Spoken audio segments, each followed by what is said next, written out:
Hey y'all, I'm Ethan Pox and welcome to my quick guide on necromancy rituals. This video is going to be a little lengthy because there's a lot to talk about, so make sure you check the description if you're only looking for something specific.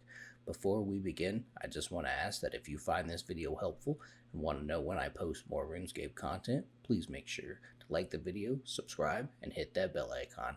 It helps the channel grow and helps me to know what works and what doesn't work. If there's a guide you'd like to see, please comment down below. I'd love to hear your opinions and answer any questions I can. With that being said, let's jump in. While necromancy may be a combat skill, rituals are the non-combat portion of necromancy. Rituals are important for making all the materials you'll need in your necromancy journey, such as ensouled materials, impure essence, filling your will of souls with communion rituals, and ectoplasm. Let's talk about each of these a little more in depth. I'd like to begin this video by talking about each kind of ritual and breaking down the supplies you will use to perform them. I'm going to cover each type of ritual and each tier of the different types, so I can try to cover as much as possible with the least amount of confusion and make it easier to reference later. We will begin with the communion rituals. You'll perform a makeshift communion ritual during the tutorial to get you started. You will not need any supplies for the makeshift ritual, as they'll be provided for you. Communion rituals serve to fill your Well of Souls. I'll be covering the Well of Souls in each tier and unlock in the future, so for now, just think of the well as a talent tree. Each level of the tree requires a certain amount of souls in the well. Souls in the well do not decrease or degrade, so you only need to perform the communion rituals up to a certain point. Once you reach the maximum amount of souls in the well, you will not be required to perform these rituals, and doing so would be a waste of supplies, as there are other rituals that will have near infinite use as you continue your necromancy as a combat skill. The current highest tier requires 35,000 souls. This will take a bit of time, and you won't want to do this right from the start, as you'll unlock better rituals at level 60 and 90 respectively. With all that being said, let's take a closer look at communion rituals, starting with Lesser Communion Ritual. The ritual is available from level 5 and is the first ritual you will be performing in the necromancy skill. The makeshift communion ritual will not get you up to level 5, so you'll want to kill some ghost trolls in the cave to get you up a few levels before you return to the ritual site. While you can begin performing the ritual at level 5, I personally leveled quite a bit higher to gain access to the multiply glyph. I had access to Elder Overloads, so I'm not sure what level I stopped at, but with Elder Overloads, I was able to boost to level 30. Personally, I think this is a great goal as you unlock the multiply glyph, which I'll be going over just a little bit later. But for now, just know it saves you a ton of time and resources. The glyphs needed for Lesser Communion are 1 Elemental 1 and 2 Commune 1. This requires a total of 11 basic ink each time you need to repair all glyphs. Each tier 1 ritual also requires 4 candles of any level, so at least 4 basic candles will be required each time you need to repair. If you are level 30, or have the ability to boost your level with overloads or necromancy potions, you can make use of the multiply glyph here. You want to use as many multiply glyphs as possible in order to boost the amount of souls per ritual. This will help save on cost and time. Multiply 1 glyphs increase the output of rituals by 20%. Multiply glyphs do stack, so make sure you're using as many as you can if ink supply is not an issue. The cost to draw multiply glyphs can be a little daunting, but overall, they end up saving money, so spend a little and save yourself from doing more rituals. Multiply 1 requires 1 ectoplasm, 1 regular ghostly ink, and 1 basic ghostly ink per glyph. I'll talk about how to craft these later in the video. At level 60, you'll unlock the next level of communion ritual called Greater Communion. Greater Communion allows you to select from a different selection of bones and mementos and offers greater XP and souls per ritual over Lesser Communion. The glyphs needed for Greater Communion are 2 Elemental 2, 1 Commune 1, 2 Commune 2. This requires a total of A basic, 6 regular, and A greater ink for each repair, if all glyphs need repair at once. While the cost of making ink goes up, it is worth mentioning that the durability of glyphs also goes up with each tier, meaning you'll need to repair less. Each tier 2 ritual requires a total of 6 light sources of any tier, so you'll need at least 6 basic candles to perform this ritual.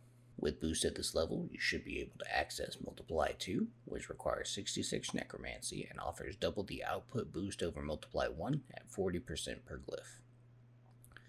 Multiply 2 requires 1 ectoplasm, 2 regular inks, and 2 basic inks per glyph. This means that each multiplied 2 is roughly twice as expensive, but also has a higher durability, so you'll be repairing it less, making the cost about equal. At level 90, you'll unlock the highest tier communion ritual available, Powerful Communion.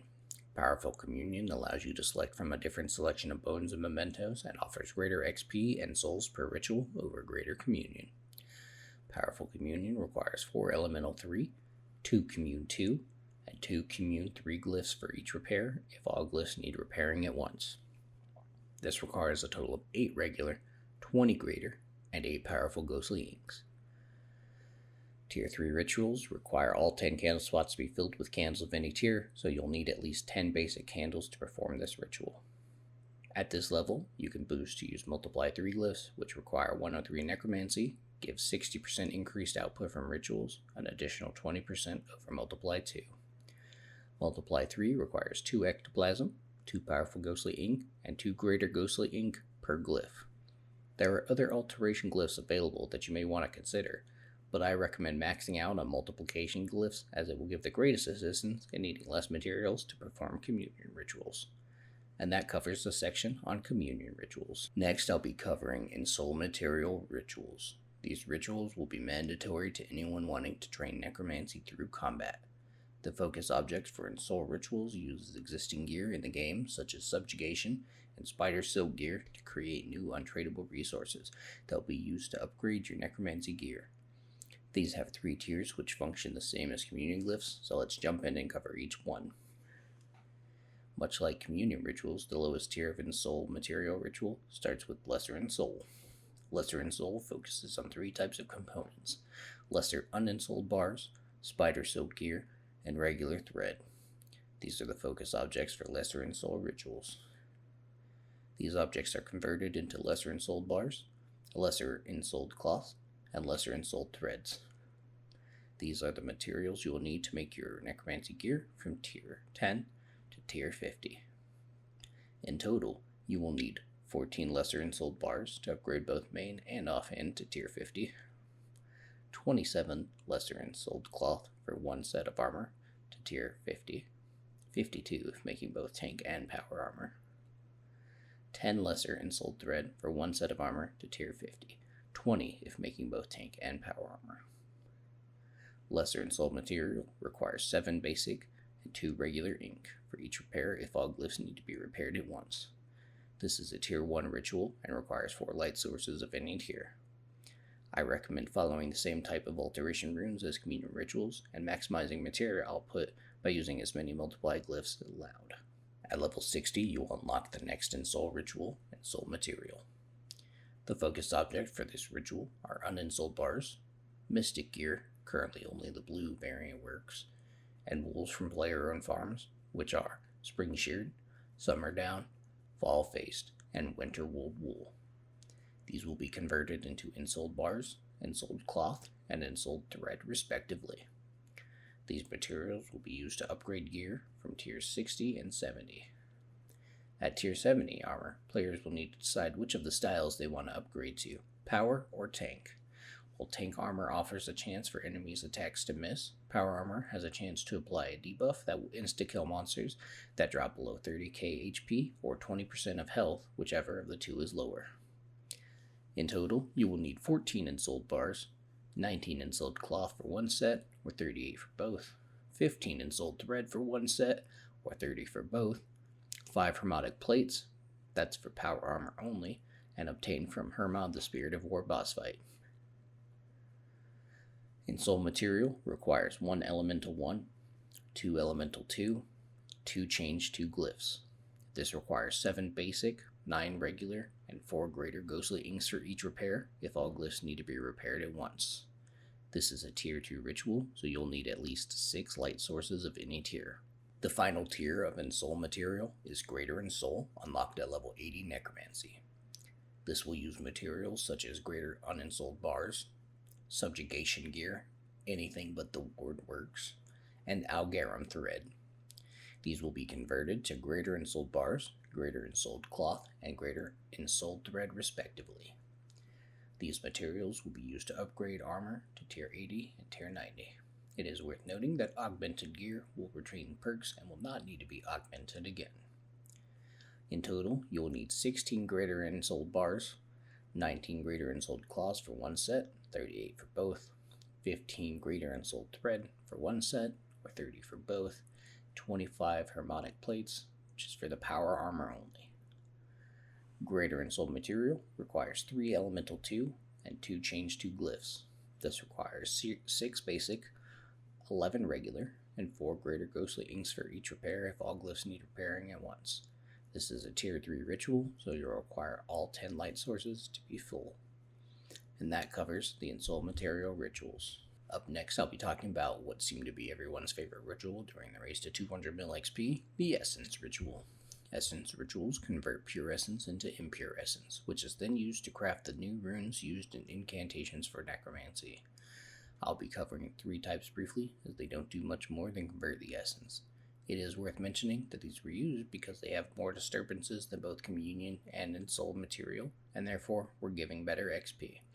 As such, if you want to very quickly gain XP, you'll want to follow the directions for powerful essence, as it is not worth doing the lower tiers exclusively for XP. I would also like to mention that I'll be covering ritual disturbances a little later in the video, so I won't talk about them too much here. The first tier of Essence Ritual is Lesser Essence, available at level 24. This converts 200 Essence into 40 Impure Essence.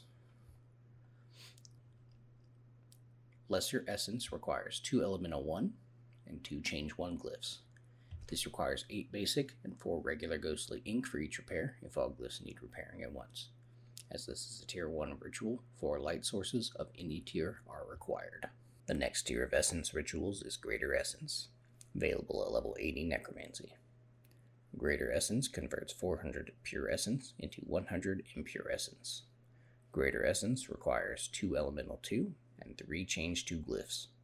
This requires 4 basic, 9 regular, and 6 greater ghostly ink for each repair if all glyphs need repairing at once. This is a tier 2 ritual and will need 6 light sources of any tier. The final tier of Essence rituals is Powerful Essence, available at level 95. Powerful Essence converts 800 Pure Essence into 300 Impure Essence. Powerful Essence requires 4 Elemental 3, 2 Change 2, 2 Change 3 glyphs. This requires 10 regular, 18 greater, and 4 powerful ghostly inks for each repair if all glyphs need repairing at once. As this is a tier 3 ritual, you will need 10 light sources of any tier. The best method for XP with this ritual is to place 3 Attraction 3 glyphs, 1 Multiply 3 glyph, and if you have the Necromancy cape, Speed 2 in your cape. This will allow you to get the best method for XP from ritual disturbances, as it will allow for the maximum number of disturbances to spawn. If doing this, your method you'll want to have a large supply of regular, greater, and powerful inks and candles in your inventory for longer trips and less XP waste. This is somewhat costly, but can offer up to 2 mil per hour at higher levels, more if spamming the Darkness incantation for a very high GP per hour cost. And that concludes the section on Essence Rituals. The last of the 4 ritual types I'll be talking about in detail is the Necroplasm Ritual. Necroplasm rituals convert the previous tier of necroplasm up to a higher tier in order to use them to create ghostly inks. If you've been paying attention, you may have noticed that the price of ashes has gone up to around 10k. That's because of necroplasm. 20 necroplasm, ashes, and a vial of water are used to create each of the ghostly inks. Higher tier necroplasm creates higher tiered ink. Let's take a look at the first of 3 tiers, Lesser Necroplasm, which is unlocked at level 5 Necromancy. Lesser Necroplasm converts 200 weak necroplasm into 100 lesser necroplasm, which can then be either upgraded further or used to make regular ink. Lesser Necroplasm requires 1 Elemental 1 and 2 Reagent 1 glyphs. This requires a total of 7 basic ghostly ink for each time that you need to repair all glyphs. As this is a tier 1 ritual, a total of 4 candles of any tier is required. It can be useful to use multiplication glyphs to get a larger amount of necroplasm output to make more ink or use in higher rituals. The next tier of necroplasm rituals is Greater Necroplasm, which is unlocked at level 60 Necromancy. Greater Necroplasm converts 200 lesser necroplasm into 100 greater necroplasm, which can then be used to make greater ghostly ink.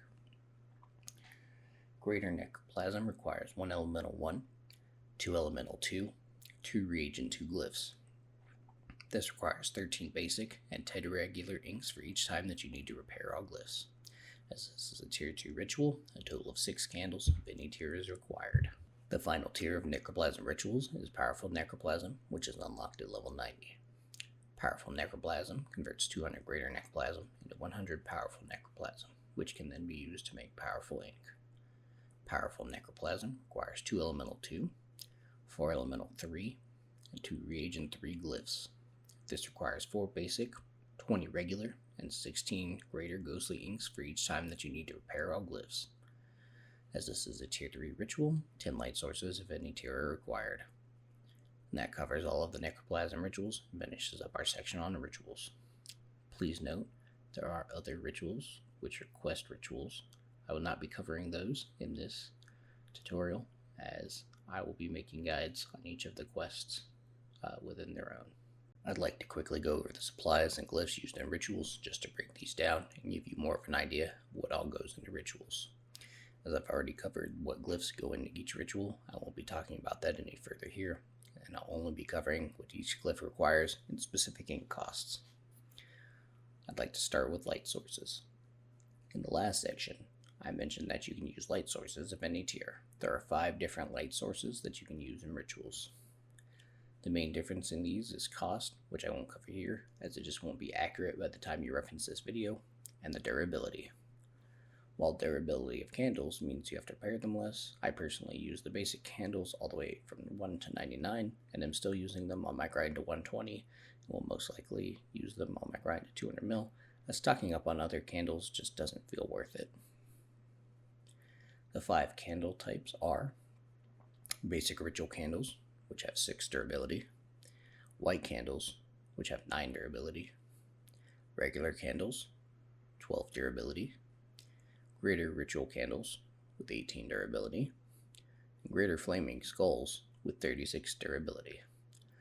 Once again, the only difference in these is durability, so it's up to you if you feel like repairing candles or if you think it's not worth the time. Next, I'll be covering glyphs. I'm going to cover each glyph of both foundational and alteration with their level, materials needed, and durability. We'll begin with the foundational glyphs, as that's what you're going to be using for every ritual. Communion 1 requires 4 basic ghostly ink, has a durability of 6, and requires level 1 necromancy. Communion 2 requires 4 greater ghostly ink, has a durability of 12, and requires level 60 necromancy. Communion 3 requires 4 powerful ghostly ink, has a durability of 18, and requires level 90 necromancy. Elemental 1 requires 3 basic ghostly ink, has a durability of 6, and requires level 1 necromancy. Elemental 2 requires 3 regular and 2 basic ghostly inks, has a durability of 12, and requires level 60 necromancy. Elemental 3 requires 3 greater and 2 regular inks, has a durability of 18, and requires level 90 necromancy. Region 1 requires 2 basic inks, has a durability of 6, and requires level 5 necromancy. Region 2 requires 3 regular and 2 basic ghostly inks, has a durability of 12, and requires level 60 necromancy. Region 3 requires 2 greater and 3 regular inks, has a durability of 18, and requires level 90 necromancy. Change 1 requires 2 regular and 1 basic ink, has a durability of 6, and requires level 20 necromancy. Change 2 requires 2 greater and 1 regular ink, has a durability of 12, and requires level 60 necromancy. Change 3 requires 2 powerful and 1 greater ink, has a durability of 18, and requires level 95 necromancy. Those are the 4 types of foundational glyphs. Up next, I'll be looking at alteration glyphs. I'd like to mention that though you can boost for a higher level glyph, it's not worth boosting for foundational glyphs, as you can't boost the ritual level, you can only boost to draw glyphs. In comparison, you can boost for alteration glyphs, as they are not required, and even a damaged alteration glyph with 0 durability will still allow you to do your ritual. Only required foundational glyphs are required to perform the ritual. So if you have one of these with a durability of 0, or one of your candles with a durability of 0, will not let you do the ritual. That means you do need to keep an eye on your alteration glyphs. When they are duller in color, you will still be able to perform the ritual, but you will no longer be getting the benefits of those. The alteration glyphs are multiply 1, which requires 1 ectoplasm, 2 regular, and 1 basic ink, has a durability of 3, and requires level 30 necromancy. Multiply 2, which requires 1 ectoplasm, 2 regular ink, 2 basic ink, has a durability of 6, and requires level 66 necromancy. Multiply 3, which requires 2 ectoplasm, 2 powerful, and 2 greater ink, has a durability of 9, and requires level 103 necromancy. Protection 1, which requires 1 ectoplasm, 2 regular, 1 basic ink, has a durability of 3, requires level 36 necromancy. Protection 3, which requires 2 ectoplasm, 2 powerful, and 2 greater inks, has a durability of 9, and requires level 101 necromancy. Speed 1, which requires 1 ectoplasm, 2 regular, 1 basic ink, has a durability of 3, and requires level 45 necromancy. Speed 2, which requires 1 ectoplasm, 2 greater, 2 regular inks, has a durability of 6, and requires level 81 necromancy. Speed 3, which requires 2 ectoplasm, 2 powerful, 2 greater ink, has a durability of 9, and requires level 102 necromancy. Attraction 1, which requires 1 ectoplasm, 2 regular, 2 basic ink, has a durability of 3, requires level 61 necromancy. Attraction 2, which requires 1 ectoplasm, 2 powerful, 1 greater, ghostly ink, has durability of 6, and requires level 95 necromancy. Attraction 3, which requires 2 ectoplasm, 2 powerful, 2 greater, ghostly inks, has durability of 9, and requires level 107 necromancy. It is worth noting at the time of writing this, the protection glyphs are absolutely useless. It's believed that disturbances used to damage your glyphs and candles, but they do not currently. So using protection glyphs wastes supplies and XP, as you'll not get as many disturbances, which is the majority of XP during rituals. I'm going to be breaking down what each of these alteration glyphs does very briefly. Multiply glyphs increase ritual output, which means that they are good for when you want to use less materials and get a higher output. They're particularly useful for communion and also in soul, as you don't want to be doing those for a super long time. Protection glyphs are useless. Speed glyphs increase the rate at which the bar at the top drains, so you'll perform rituals just a little bit faster. It is worth noting that speeding up the rituals greatly will decrease the amount of disturbances that you get. So you don't want to rapidly speed up rituals if you're looking for XP. Speed 2 is good, but you only need 1 of those. And then attraction rituals, they increase the soul attraction, which means that you'll have access to higher level disturbances, which give more XP. I'll talk about disturbances later in this video, so I'm not going to cover them too much right now. But I will say that lower rituals are capped out at which disturbances they can get, so you'll never get a defile from a tier 1 ritual. And that covers all the glyphs and requirements for each glyph. Next, I'm going to get into the real meat and potatoes of rituals, performing the ritual and the ritual disturbances. Let's start with how to actually perform the ritual. First, you'll begin by selecting your ritual and the focus object you want to use. I'm going to be using Powerful Essence Ritual for this example, and I'll be setting up my alteration runes for optimal XP. After you have set the focus object and gotten all the glyphs needed, you'll then need to click the ritual platform where you'll begin the ritual. You will notice a bar at the top of the screen that slowly ticks down as you perform the ritual. When that bar hits 0, the ritual will be complete. Items created will be sent into the ritual storage, and you'll be awarded with XP. I'm going to be covering the ritual disturbances and how to deal with them Note that Jagex is still actively working with necromancy, so some of these may change after future updates. I'm going to include a chart that states what ticks ritual disturbances can appear on. Note that this is not entirely accurate, as with alteration glyphs, it is possible to spawn additional disturbances. We'll cover this real quick. So, Lesser Necroplasm and Lesser Communion has a ritual of 33 ticks, which takes approximately 39.6 seconds. And you can spawn disturbances on ticks 20 and 8. Lesser Essence and Lesser Ensoul has a ritual tick duration of 39, which takes about 46.8 seconds. You can spawn disturbances on ticks 26, 14, and 2.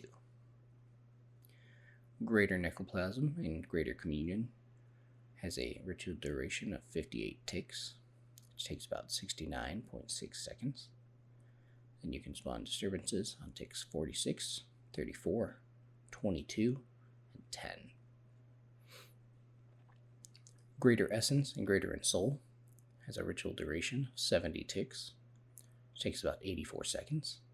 And you can spawn disturbances on 58, 46, 34, 22, and 10. And then all powerful rituals have a ritual duration of 84 ticks, or about 100.8 seconds.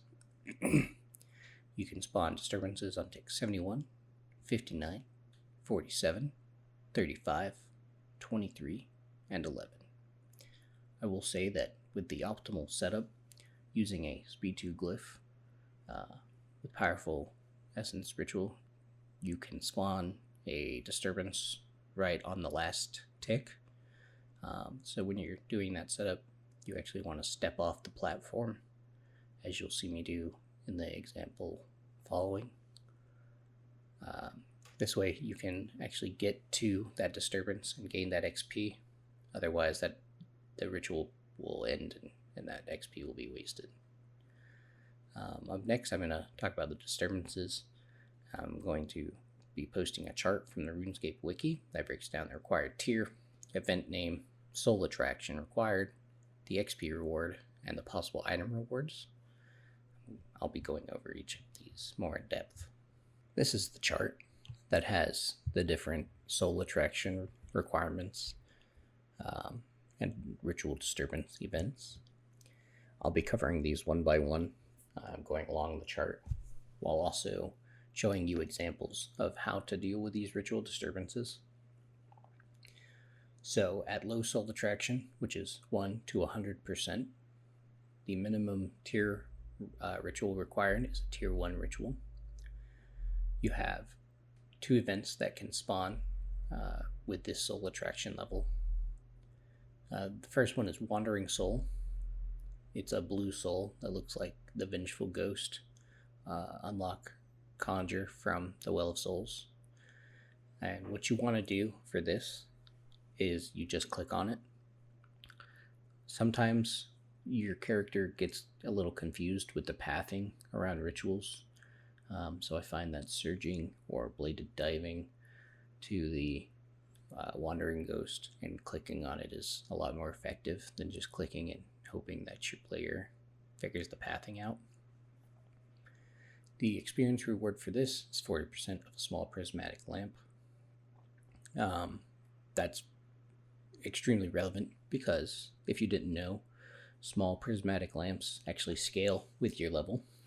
This means that rituals will scale with your level all the way from level 1 to level 120. At level 120, you will not gain any more XP.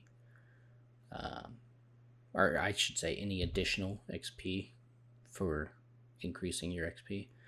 So you'll get the maximum for each ritual disturbance at level 120.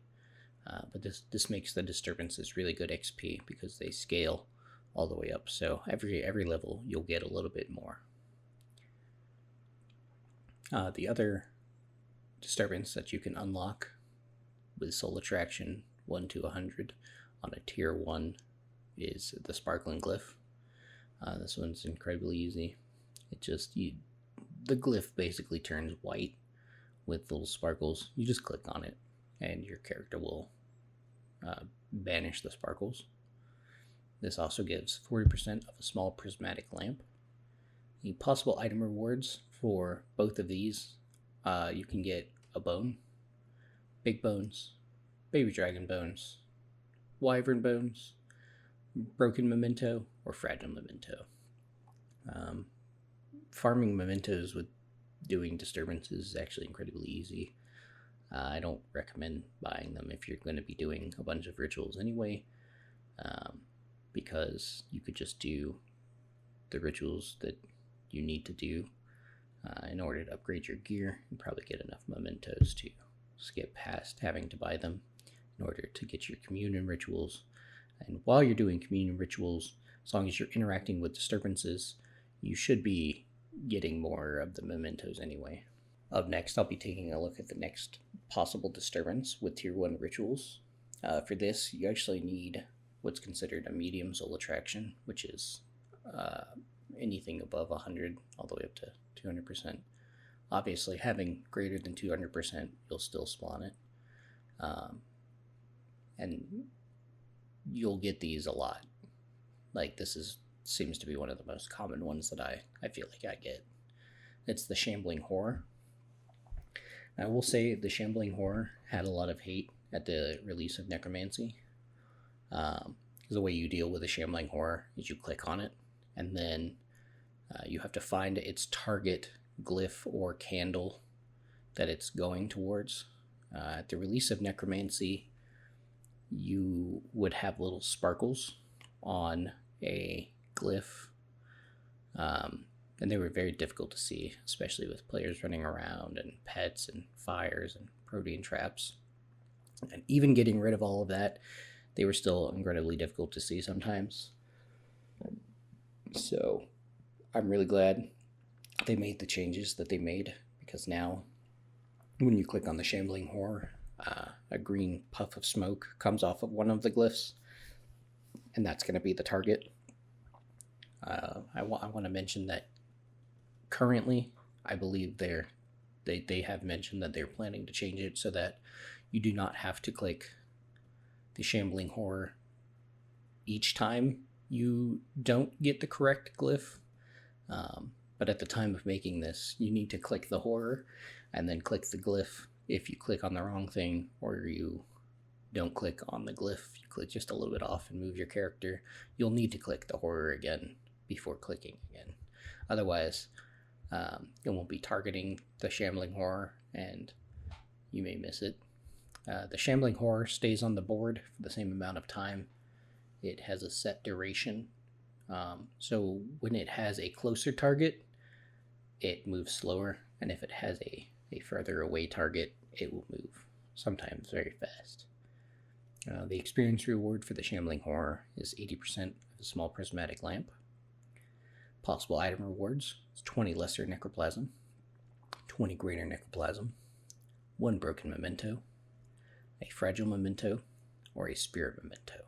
The next disturbance that I want to talk about is the corrupted glyphs. These come up from a high level of soul attraction, above 201% at tier 2 rituals. When these spawn, there will be 3 glyphs that you have to click them in order. There are vertical ticks that you'll look for, and you click those 1, 2, and then 3 in the correct order. If you click them wrong, it'll tell you that wasn't the correct glyph. These are pretty easy. They just need to be interacted with somewhat quickly. The rewards for this is 120% of a small prismatic lamp.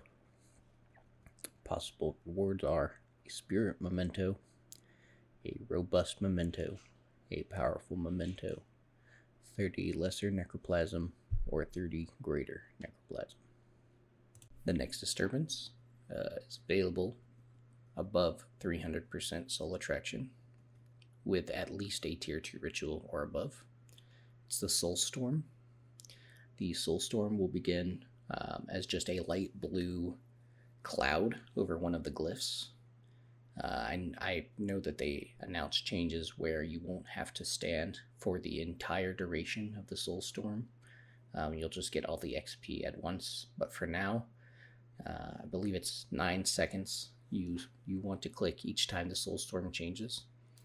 So first, you'll click on the light blue cloud, and then the cloud will get a slightly darker hue above it, and then it'll get a very dark hue above it. And you want to click each of those 3 times. You can spam click it if you're concerned or if you have a bad connection, but you don't really have to. Just make sure you click. You have pretty ample time to click in between each one as long as you get to the Soul Storm. I will say that these ones seem to spawn a lot on glyphs that my character has a hard time pathing to, so I will very often just bladed dive straight to these, which makes it a lot easier if you're having trouble. I recommend diving or bladed diving, whichever, over there.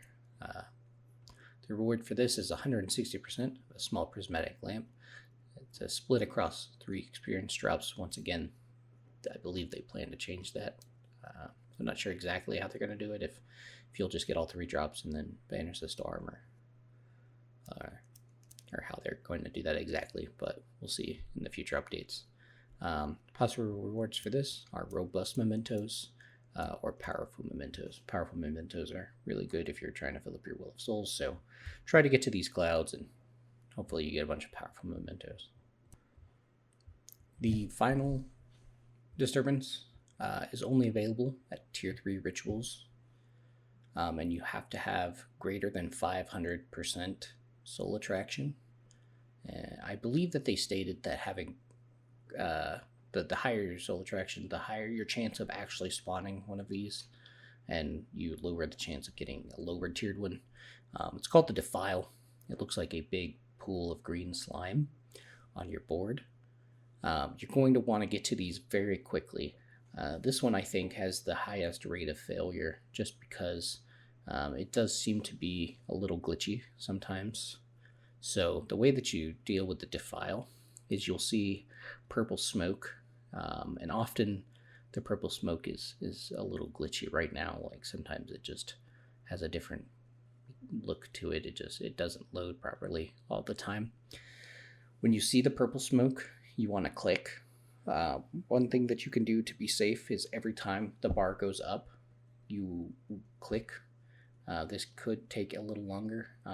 You want to be really careful about spam clicking this, because if you spam click this, you will not finish it and you'll lose your Defile, and it's a big XP drop, and it has a really good reward chance, which is it's a rare chance, so you want to get as many of these as you can.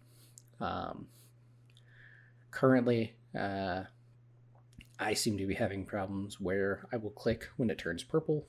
So what I do is I usually double click when I see the purple smoke, and I find that does help a lot. You just click twice real rapidly and then wait for the bar to keep going up. If this one gives you a lot of trouble, don't get too discouraged. You'll get it.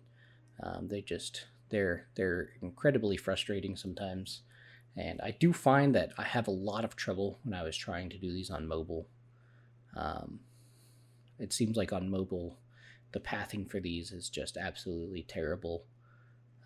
My character doesn't know what way to go. I can bladed dive to the Defile, and my character is still very confused. So just try to get to these quick. Try to click when you see the purple smoke. Make sure you double click. That way you don't miss out on the reward from these, because it's a big drop, and it feels really good when you get one. It's very exciting, but it can be very frustrating. And on PC, I will say the pathing is not super great either. So I would recommend diving to this no matter what, whether you're on PC or mobile. Just dive to it. That way you have the optimal amount of time, because you don't have any indication as to how long this is going to be on the board. Some of them it feels like sit a little longer, and some of them it feels go really quick. So the reward for these are 200% of a small prismatic lamp.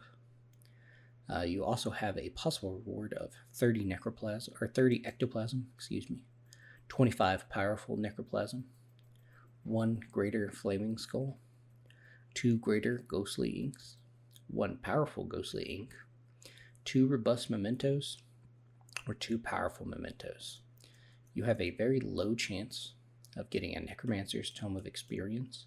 What I have noticed is that with higher levels, this seems to go up. And the Necromancer's Tome of Experience works very similarly to the completed tome from Archaeology. So you get a big drop of XP. I think at 107, I'm sitting around like 60k per tome. I've gotten about 4 since I've been doing, so from level 95 to 107, I've only gotten 4. So they are incredibly rare. Don't get too discouraged if you don't get one. Just keep trying, get those defiles, and that should help with that.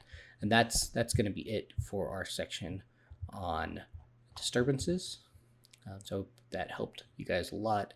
I also know that this section was a lot more free talking rather than kind of very clear cut going through script. So if you enjoyed that, please actually let me know. Let me know if you enjoy the more like very clear, concise scripted talk, or if you enjoy where I just chat with you guys more, because I'm truly curious. Now it's time to talk about the Well of Souls. This section will also be somewhat lengthy, but I will be splitting this video into smaller videos and uploading those shortly after this one, so you can find information easier. The Well of Souls is essentially a talent tree for necromancy. A certain number of souls is required to unlock the next level of abilities. Souls are earned through communion rituals, and it's worth noting that you only earn talent points through necromancy combat, meaning that you'll need both the correct number of souls and at least 1 talent point to unlock the ability from the Well of Souls. Currently, there is a bug where you can earn over the maximum number of talent points.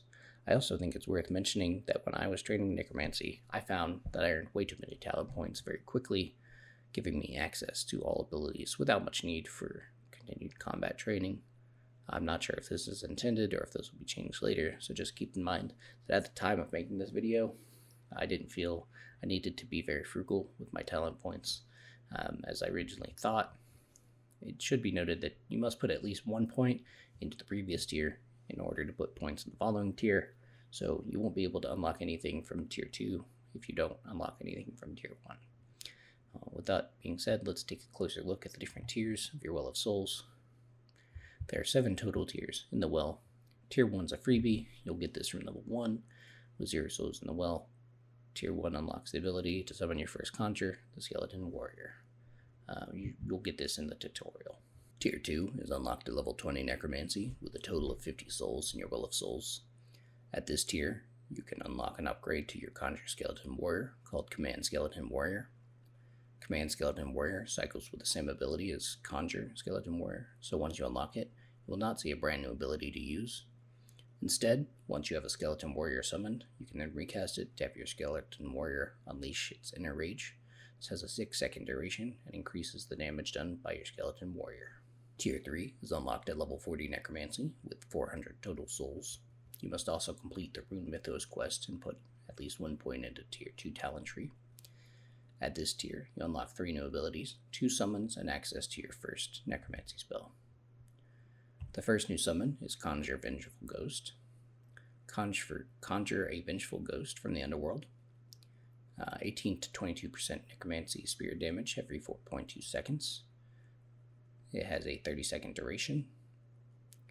The Vengeful Ghost drains the vigor of enemies, heal for 175% of damage dealt by the Vengeful Ghost. I found this incredibly useful while AFKing Slayer assignments or AFKing lower tiered bosses. It keeps the healing up and it really is very helpful. The second new summon is Conjure Putrid Zombie. Conjure a Putrid Zombie from the Underworld. 18 to 22% necromancy spirit damage every 3.6 seconds. A 45-second duration. The Putrid Zombie emits a fetid stench. 27 to 33% poison damage every 1.8 seconds to enemies within 1 tile.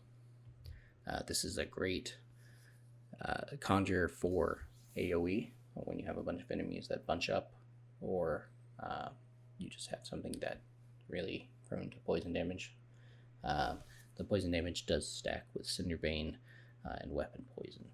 The second combat necromancy spell, Threads of Fate, is unlocked at this tier, along with a tier 3 Well of Souls. You will also require 44 necromancy to cast this.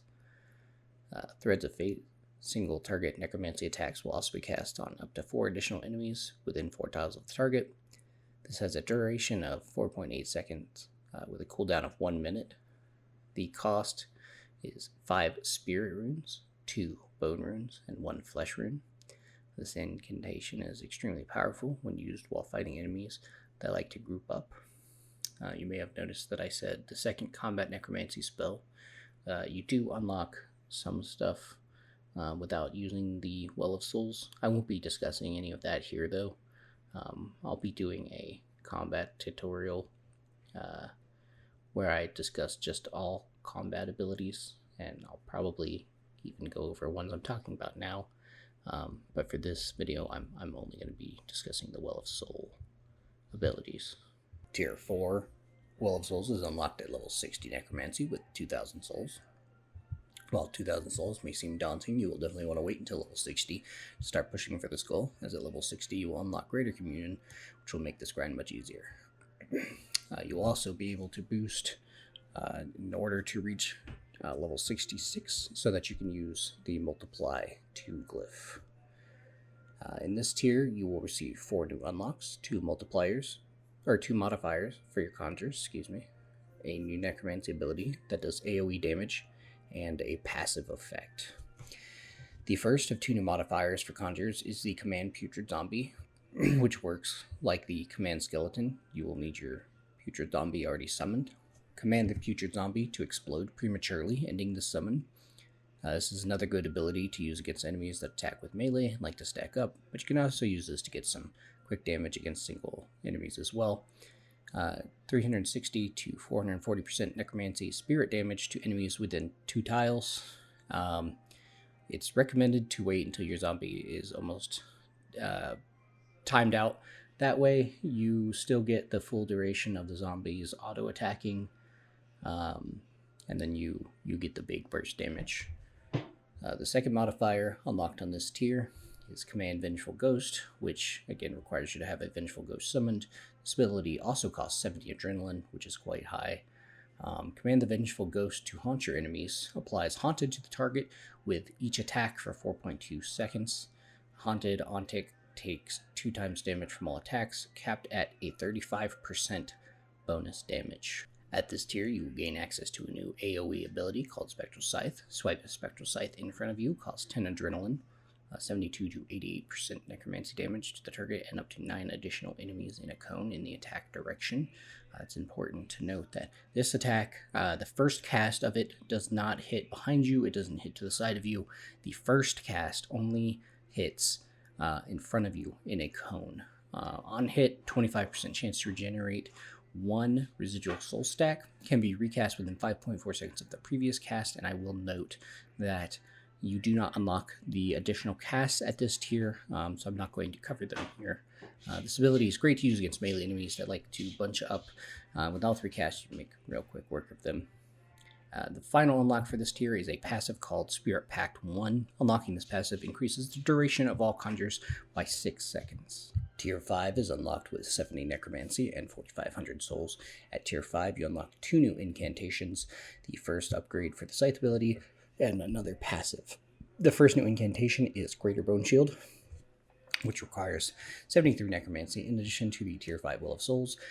Tomes of the Warlock quest is also required to unlock this. Greater Bone Shield is an upgraded version of the Lesser Bone Shield. It is unlocked from the 5th tier of talents. It requires level 73 necromancy. Greater Bone Shield is a toggleable incantation that gives the user a shield equal to 50% of their necromancy level. At level 120, this is equivalent to a permanent dragon kite shield. The shield will remain on until the player toggles it off, even if they log out, and it can be used with all combat styles. What I will say is, at release, the Bone Shield would override your equip shield, but they have since fixed that. So now if you equip a shield that's higher tier than a dragon kite shield, then you'll be okay. It will not override it anymore. Additionally, Lesser Bone Shield is not unlocked on the Well of Souls. You just unlock that at level 25 Necromancy, and it's just a worse. It only gives a 25% of your Necromancy level, so I don't think it's particularly useful. By the time that you unlock the Greater Bone Shield, you probably haven't done too much in PvM anyway. The shield costs 10 spirit runes, 10 bone runes, and 5 flesh runes to cast while the shield is up. The player may cast any non-offensive defensive abilities that require shield at the cost of an additional 10 spirit, 10 bone, and 5 flesh runes per cast. No runes are consumed if the applicable ability is activated with an actual shield equipped. The abilities that can be used with Greater Bone Shield are Immortality, Reflect, Resonance, Divert, Rejuvenate, Preparation, and Barricade. So nothing that is an offensive, defensive ability. I just want to apologize if you hear anything in the background. It's because I have my daughter with me. It's the weekend, so right now, I've got a little time to try to make some videos for you guys. So I do apologize. I've tried my best to make sure that it doesn't pick up on the mic, but I can only do what I can do. So the second new incantation unlocked at this tier is Life Transfer, which requires 76 Necromancy in addition to the Tier 5 Well of Souls.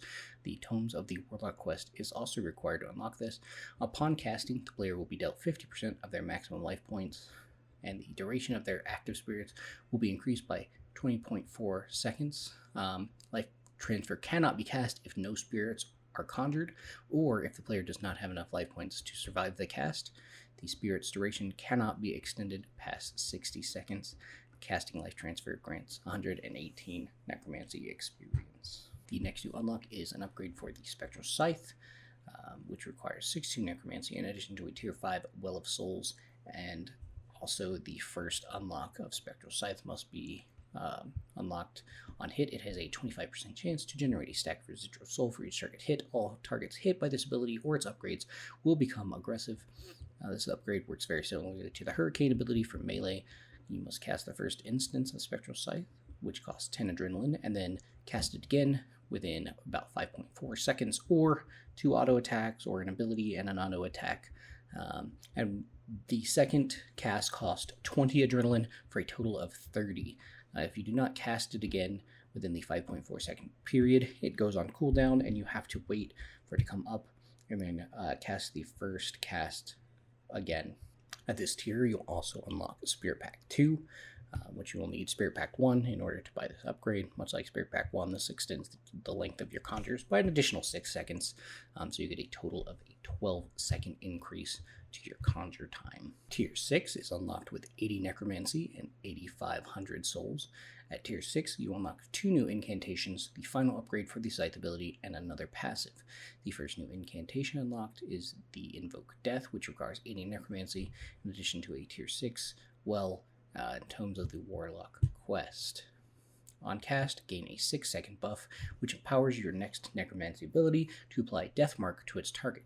If a Necromancy ability damages the marked target to below 30,000 or 20% of total life points, whichever is lower, the target will be executed.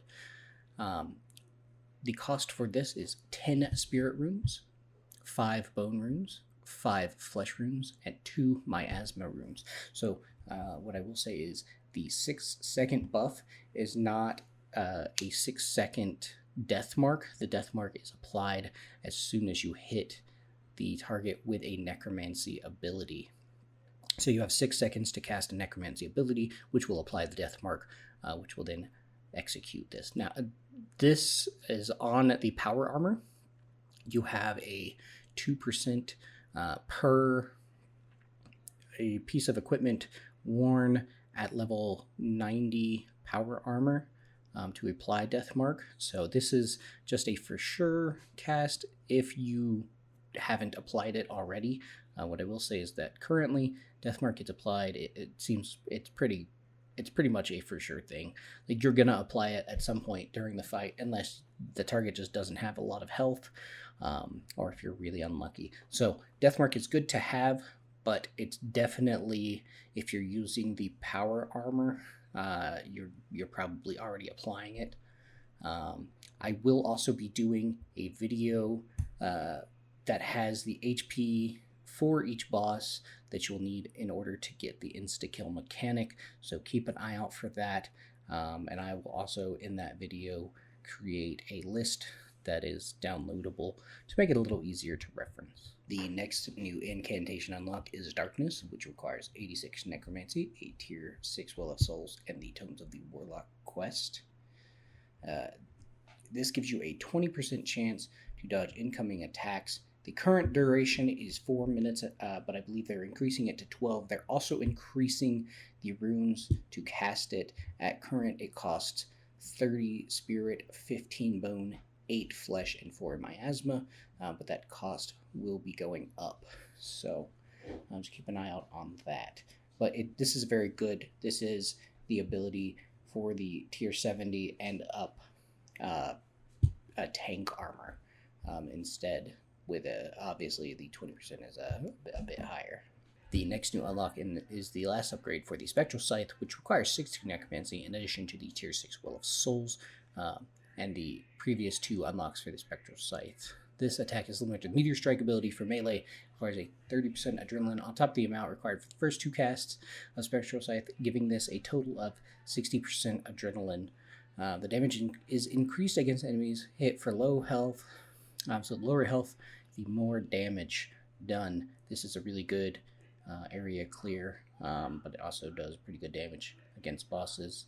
You obviously want to use this more either when the bosses summon minions, as with Raziel, or when the boss's health starts to get a little bit lower. Maybe you can get a big hit and get some of that execute damage from the death mark. And finally, the final unlock of this tier is the Spirit Pack 3, which requires the previous 2 and extends your summons by a further 6 seconds for a total of 18-second increased duration. The tier 7 is the final tier of the Well of Souls, and it's unlocked at level 90 necromancy with 35,000 souls. Currently there's only 1 unlock at this tier, and it's a new incantation. This incantation actually works the same as the Eldritch Crossbow special attack. It's called Split Soul. Split Soul applies a buff to the player that causes the Soul Split curse to damage the player's target for 4 times the amount of life points it would have healed when using necromancy. The incantation can only be cast when wielding necromancy weapons, and the effect only applies to necromancy damage. The buff is not lost if the player switches to different weapons, but will not cause extra damage. This has a 20.4 second duration and a 1 minute cooldown. It's also worth noting that Split Soul only works with necromancy damage once again. This costs 10 spirit runes, 5 bone runes, 2 flesh runes, and 1 miasma rune. And with that does it for our Well of Souls. So that is all of the current unlocks, the tiers, and all of that. So it's not too bad. The 35,000 can be a lot. I'm trying to unlock Split Soul. However, it's not mandatory by any means, and you do, if you want to fight Raziel, you do need 30,000, so 5,000 additional is really not that bad, especially once you get to level 90 and you have access to some of those higher tiered communion rituals. And finally, let's talk about ectoplasm. Ectoplasm is earned from every ritual at lower levels. You may find it harder to have enough if you are exclusively doing combat, in which case you will either need to purchase it or you will need to do some rituals. Unfortunately, it is tradable on the Grand Exchange and it's not too expensive since you get this from literally every ritual. So what does ectoplasm do? 1 ectoplasm is required each time you want to make use of a necromancy conjure. This means that if you want to take advantage of half of the necromancy combat style, you're gonna need to have ectoplasm. Now, ectoplasm is also needed when drawing alteration glyphs, though the amount earned through rituals is heavily outweighed by the amount needed to draw the glyphs, so don't worry too much about spending it, because especially at higher tier rituals, you're going to be getting about 30, whereas you're only spending like 7. So make sure you stock up on this before you go on your AFK Slayer grinds or push for that 200 mil XP, because you definitely aren't going to want to run out of this. And that just about covers everything that you're going to need to know about necromancy's ritual system. I do plan to break this video down into smaller videos so it's easier to reference in the future. So if you see some additional videos on my channel and it looks like something that you've already watched in this, you probably have. That's just to make it easier for you guys to reference, make it easier to find information rather than having to watch this whole big long video. There'll be smaller video segments where you'll be able to find that information. Once again, if you guys did enjoy this, I ask that you please give it a share. Help it get to somebody who may find it useful, who may enjoy this content.